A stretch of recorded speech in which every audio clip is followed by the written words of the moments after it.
Olá, me chamo Josué Teles, eu sou servidor da Coordenadoria da Infância e Juventude. A Coordenadoria é um setor de assessoramento à presidência e a todos os juízes da Infância e Juventude, tanto da capital quanto do interior, e parte das nossas atribuições é lidar e acompanhar e fiscalizar a aplicação do depoimento especial no Tribunal de Justiça do Estado de Roraima.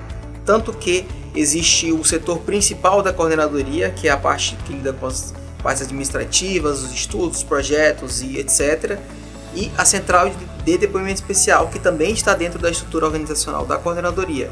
Hoje, para falar sobre o depoimento especial, nós vamos falar com a Lohane, que vai nos contar mais sobre o que é a metodologia, a quem é aplicável, enfim.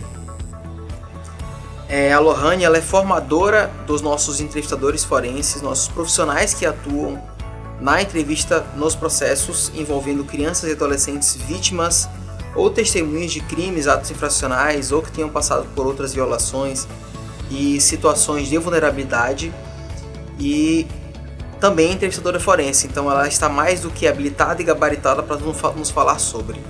Então, Lohane, você pode nos explicar o que é o depoimento especial? Claro! O depoimento especial, ele veio agregar na proteção à criança e adolescente. Você imagine uma criança e adolescente, né, principalmente a criança, eu presenciei algumas audiências que são assim, realmente era algo que era extremamente necessário. A criança era exposta numa sala com vários adultos e ali eram feitas perguntas muito íntimas. Então ela se sentia constrangida. Não fosse só isso, o constrangimento de contar algo onde ela foi vítima de uma violência sexual, de uma violência da família, ela ainda tinha que enfrentar as questões, o acareamento, onde o Ministério Público, o advogado de defesa do réu, a inquiria, tentava desmoralizá-la, tentava fazer com que tudo que ela falava era mentira. Então, ela, além de estar exposta ao constrangimento, ela se sentia também intimidada. Então, isso trazia muito sofrimento às vítimas. Então, o depoimento especial veio para acabar um pouco com isso, né? A criança sai desse ambiente tão violento que é a sala de audiência com essas pessoas e ela passa agora para uma salinha, onde nessa salinha uma pessoa da proteção, uma pessoa especializada, capacitada, né, nesse sistema, né, de protocolo de entrevista, e por meio de pontos e câmeras ela passa agora a não sofrer mais todo esse constrangimento e todo esse confronto com advogados e promotores. O que é muito curioso, porque quando a gente para pensar em um adulto, por exemplo, passar por uma situação como essa, principalmente um adulto que tenha sido vítima, isso já nos choca, quanto mais uma criança. Pensem só, todos devem conhecer o caso da Mariana Ferrer, em que ela sofreu um constrangimento enorme dentro de uma audiência justamente por conta de um abuso sexual, de uma violência sexual. Agora imagina isso com uma criança, isso é muito sério, isso é muito complexo, é muito delicado e demanda muita sensibilidade, muito cuidado nosso. E eu preciso que você fale um pouco mais sobre como que o DE é aplicado no tribunal. É legal você falar disso porque na violência doméstica já existem projetos onde querem colocar as vítimas da violência doméstica, né, sejam também protegidas por uma pessoa em uma sala separada, porque é muito constrangedor e é violento. Por mais que você seja um adulto, você nunca está preparado para ser confrontado quando você é vítima.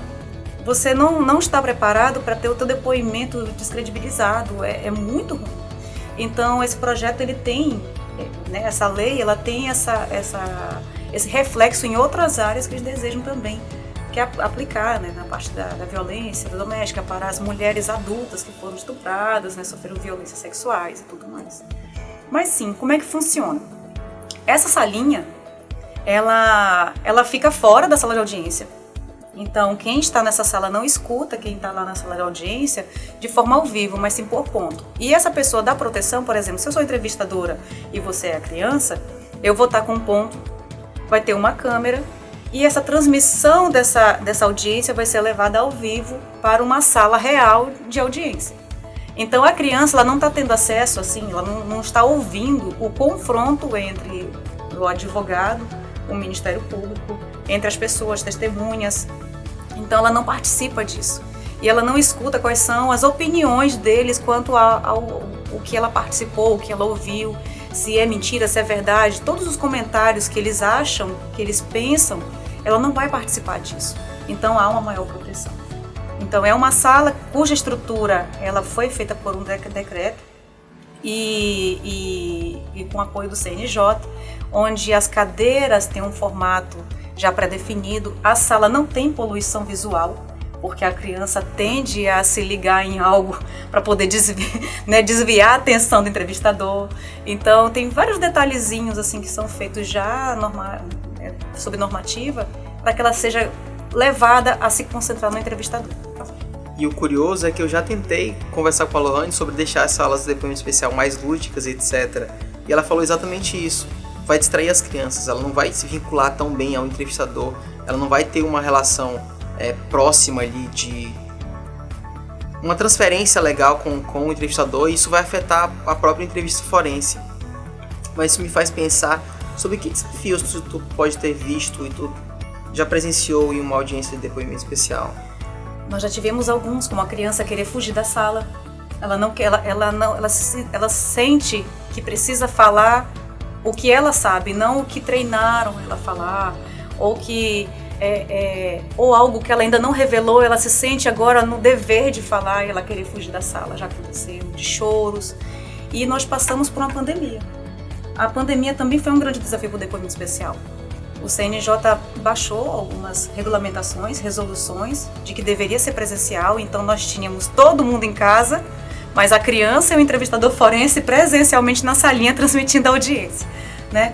Então, foi um grande desafio. O nosso tribunal cumpriu com excelência isso.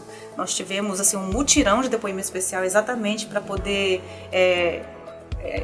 por exemplo, nós tínhamos um sistema prisional cheio de pessoas que esperavam por depoimento especial para poder ter a sentença. Então, durante a pandemia, nós fizemos um intensivão, assim, um mutirão de depoimento especial e deu muito certo. Foi bem interessante. Só que nós tínhamos poucos entrevistadores. Eram pouquíssimos, só eu. Mas logo, claro, surgindo a demanda, surgiu a solução, que foi a capacitação de mais entrevistadores. Fiquei pensando aqui, existe muita dúvida, tanto de quem está no judiciário quanto quem é de fora, da comunidade, da rede de proteção como um todo, em qual que é a diferença entre o depoimento especial e a escuta especializada, porque a lei da escuta especializada ela não faz distinção, ela fala sobre que a criança ou adolescente ele vai ser ouvido de forma especializada, mas qual que é a diferença na prática? Elas têm duas finalidades. A escuta especializada ela é feita pela rede de proteção, o sistema de saúde, né, conselho tutelares, assistência social. Então, essa escuta especializada ela é feita de um modo que tenha o mínimo de intervenção, o mínimo de perguntas, e só escute o que a criança quer falar. Ela falou, acabou. Então, a escuta especializada ela tem um protocolo mínimo, mas com menos intervenção possível. Então, ele tem uma limitação. E é feito para isso, para escutar o fato. Já o depoimento especial no sistema de justiça é feito como uma coleta de prova. É de cunho investigativo. E para que não fira, né, essa proteção da criança, essa garantia dos direitos dela, existe um protocolo de entrevista forense. E esse protocolo, que ele já é pré-determinado pelo CNJ, foi feita uma pesquisa. Nós tivemos uma evolução do depoimento especial, ele iniciou com um protocolo chamado PICE, que era um protocolo canadense. E ele veio evoluindo ao que nós temos hoje, que é um protocolo brasileiro de entrevista forense, que tem que ser cumprido pelo entrevistador. E ele é aplicado de forma a chegar a tudo que o juiz precisa para sentenciar. Então, se de repente o juiz entender que é um caso em que o réu talvez seja culpado, ele vai ter todos os pontos da agravante, da atenuante, então ele vai ter todos os pontos que são necessários. Então ele é investigativo e para ajudar na sentença. Ele basicamente serve a fins processuais de forma muito qualitativa e com muita precisão. Mas isso me faz pensar também sobre quem que pode aplicar, porque eu estou percebendo que é um protocolo complexo que demanda sensibilidade, demanda visão, mas também aparentemente tem uma estrutura. Então qualquer profissional pode aplicar, somente profissionais de determinadas áreas. Como que isso funciona? A escuta especializada é feita na rede de proteção, então os profissionais podem aplicar conforme o seu âmbito. Mas o depoimento especial no nosso Tribunal de Justiça, por exemplo, ele é aplicado por pessoas que são previamente capacitadas pelo nosso tribunal, depois elas são credenciadas, né, de uma forma que fique, né, como uma espécie de perito a ser chamado, né, convocado para as audiências, e ele tem que ser formado ou na área do direito, psicologia, pedagogia e assistência social. Então tem que ser dessas 4 formações e que tenham esse curso do nosso tribunal, que é a capacitação para ser entrevistador forense. Ele vai aprender como se aplica o protocolo, fazer simulações e aí ele consegue entrar numa sala e desempenhar essa atividade. E a qualidade desse profissional, ela é uma coisa tão séria, e a aplicação do protocolo também é uma coisa tão séria e que demanda tanto cuidado da gente, dos profissionais, da coordenadoria, do judiciário como um todo, que recentemente a gente reavaliou todo mundo que era credenciado. Nós tínhamos mais de 80 credenciados e hoje só tem 17, incluindo a Lohane. A gente reavaliou todo mundo, fizemos simulação para ver se eles estavam aplicando o protocolo certinho, para que não fosse gerado nenhum tipo de revitimização, para que o protocolo fosse aplicado na íntegra, direitinho, com todas as suas etapas, enfim. Isso é algo que realmente demanda muito cuidado e demanda muita sensibilidade da gente. Mas isso também nos remete às capacitações. O tribunal sempre faz capacitação para os profissionais, para os servidores, para os juízes. Você está a par de tudo isso? Sim, o tribunal ele tem uma responsabilidade de cumprir o que o CNJ determina, certo? Então, o CNJ ele recomenda que os entrevistadores forenses passem por uma capacitação anual. Então, essa capacitação pode ser feita pelo CNJ ou por um tribunal de justiça, porque ele é uma capacitação do sistema de justiça. Então, sim, nós temos essa responsabilidade, mesmo que ele tenha o curso, que ele tenha, né, a formação na área necessária, ele tem que ter o aperfeiçoamento anual. Até porque o protocolo é jovem, ele surgiu em 2017 e ele está sempre em constante manutenção, uma coisinha aqui, um aperfeiçoamento ali, isso tem que estar bem alinhado para sempre ter o aperfeiçoamento do profissional. Isso também faz parte do método científico, né? O que a gente enxerga por aí nas ciências em geral, ciências sociais, ciências exatas também, é que sempre precisa de um aperfeiçoamento constante. E o profissional ele precisa estar em constante atuação e em constante aperfeiçoamento para que ele tenha qualidade, para que não caia a qualidade, para que ele não cometa ali um erro que venha a custar tanto a qualidade da prova do processo, quanto às vezes a própria saúde mental da criança ou daquele adolescente envolvido naquilo, porque pensemos só, se um entrevistador forense faz uma pergunta revitimizadora, aquilo vai afetar por muito tempo a psique daquela criança, daquele adolescente, realmente é um problema muito sério. E aí a gente tem que pensar sobre qual o nosso futuro no Tribunal de Justiça para o depoimento especial, porque, por exemplo, tínhamos 89 credenciados, hoje só tem 17 depois da reavaliação. A gente precisa ter mais gente, porque uma hora vai ser insuficiente. E é o que a gente fica pensando na coordenadoria, é que a gente precisa evitar que o tribunal custeie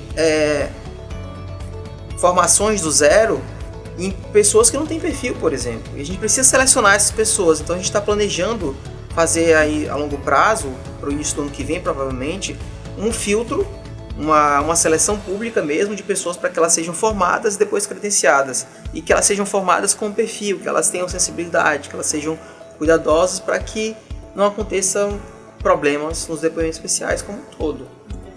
É verdade. Essa sensibilização ela vem com o tempo, com a aplicação. Então, muita gente da rede quer participar, mas nem todos têm esse perfil da sensibilidade, de saber que aquele protocolo não é um mero protocolo. Ele tem que ser seguido, ele tem que ser feito com muito cuidado, ele tem que ser feito com feeling de saber como você vai conquistar aquela, né, a gente chama do rapport, do acolhimento da criança, aquela confiança da criança. Realmente algo necessário. Bom, Lohane, eu só tenho a agradecer pelos esclarecimentos, por essa conversa. Eu espero que tenhamos tirado as dúvidas de todos sobre depoimento especial. E caso alguém tenha alguma outra dúvida ou alguma outra necessidade, pode nos buscar na coordenadoria. Um abraço a todos. Tchau.